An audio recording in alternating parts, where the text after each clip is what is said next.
লুকিয়ে লুকিয়ে কি দেখছিলে শুনি? নাবি দেখিয়ে শ্বশুরানি কথা বলেন। ইনি হচ্ছেন ঢাকা ৮ আসনের ভার্জিন এমপি প্রার্থী মেঘলা আলম। তিনি একজন বাংলাদেশি মডেল, যিনি কিনা কাপড় ছাড়াই লাইভে এসে হইচই ফেলে দিয়েছিল মিডিয়া পাড়ায়। প্রেমে পড়ে গেলে আমি আসলে ভালোভাবেই পড়ি, এটা আমি বুঝতে পেরেছি। মেঘলা আলম তার ইস্তেহারে নারীদের সুরক্ষার কথা বললেও তার নিজের পোশাক আশাক এবং নাটকের ডায়লগ তৃতীয় শ্রেণীর মতো। তাই ভবিষ্যৎ এমপির কাছে জনগণ কি শিখবে এই নিয়ে প্রশ্ন নেটিজেনদের। একটা মন্ত্রণালয়ের দায়িত্ব পাই, জান প্রাণ দিয়ে কাজ করব, আর কি বলবো।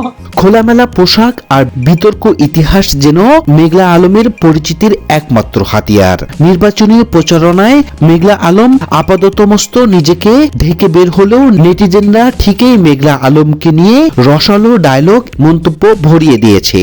মানুষ মনে করে যে যেই নারী দেখতে সুন্দর তার হয়তো জ্ঞান বুদ্ধি নেই। মেঘলা আলম তার ফেসবুকে ঢাকা ৮ আসনের হেভিওয়েট প্রার্থী মির্জা আব্বাসের উদ্দেশ্যে বলেন, মির্জা আব্বাস আমার সিনিয়র, সম্মান জানিয়ে বলবো নতুনদের জায়গা ছেড়ে দিন, বিশ্রাম নিন। নাসিরউদ্দিন পাটোয়ারি আমার জুনিয়র, সিনিয়র সাথে বলবো আরো শেখো। ঢাকা ৮ এখন মেঘলা আলমের ট্রাক মার্কা।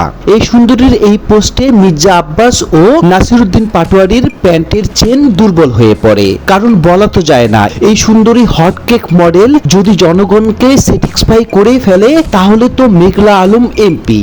এমনকি এমপি হলে কি করবে সেই পরিকল্পনার কথাও বলেন তিনি। ন্যায় এবং বাংলাদেশের জন্য বাস্তবেই কাজ করার ক্ষেত্রে হ্যাঁ বলবো। কিছুদিন আগে সাংবাদিক ইলিয়াস হোসেন মেঘলা আলমের গোপন ভিডিও আছে সেটি ফাঁস করার কথা বলেই বেচারা বিপদে পড়ে যান। এমনকি ইলিয়াস হোসেনের ফেসবুক হারিয়ে ফেলে। মেঘলা আলমের পা পর্যন্ত ধরতে হয় ইলিয়াস হোসেনকে। তাহলেই বুঝতে হবে এই সুন্দরীর কত পাওয়ার। মেঘলা আলম শুধু মডেলে নন, উনি একজন রাজনৈতিক প্রশিক্ষক। এটা হয়তো জানেন না সাধারণ জনগণ। অনুরোধ করছি ট্রাক মার্কায় ভোট দেওয়ার জন্য।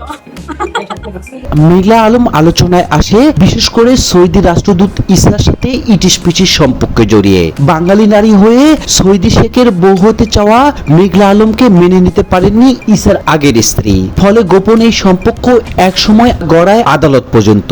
দেশের কূটনৈতিক সম্পর্ক রক্ষার বিশেষ ক্ষমতায়নে মেঘলাকে গ্রেপ্তার করে বাংলাদেশ পুলিশ। এরপর বেশ কিছুদিন কারাগারেও থাকতে হয়েছে এই সুন্দরীকে, কিন্তু সুশীল সমাজের চাপে মুক্তি দিতে বাধ্য হয় পুলিশ প্রশাসন।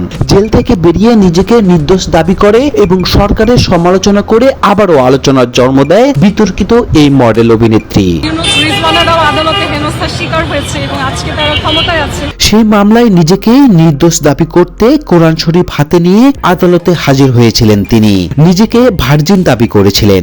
বলেন কোনো পুরুষ তাকে স্পর্শ করেনি। কারো সঙ্গে যৌন স্থাপন না করার কথা জানিয়ে মেঘলা লেখেন, আমি আল কোরআনের উপর হাত রেখে ঘোষণা করছি আমার জীবনে আমি কারো সঙ্গে যৌন সম্পর্ক করিনি, এমনকি ঈসার সঙ্গেও নয়। আমার সাথে শারীরিক সম্পর্ক যেটা বলা হচ্ছে এটা কোনো পুরুষেরই নেই। মেঘলা আলম একজন বাংলাদেশি মডেল, পরিবেশ আন্দোলনকারী ও সৌন্দর্য প্রতিযোগিতায় খেতাবধারী। 2020 সালে মিস আর্থ বাংলাদেশ প্রতিযোগিতার মাধ্যমে শোবিজ অঙ্গনে যাত্রা শুরু করেন মডেল মেঘলা আলম। তিনি মিস বাংলাদেশ ফাউন্ডেশন এর চেয়ারম্যান হিসেবেই দায়িত্ব পালন করেন।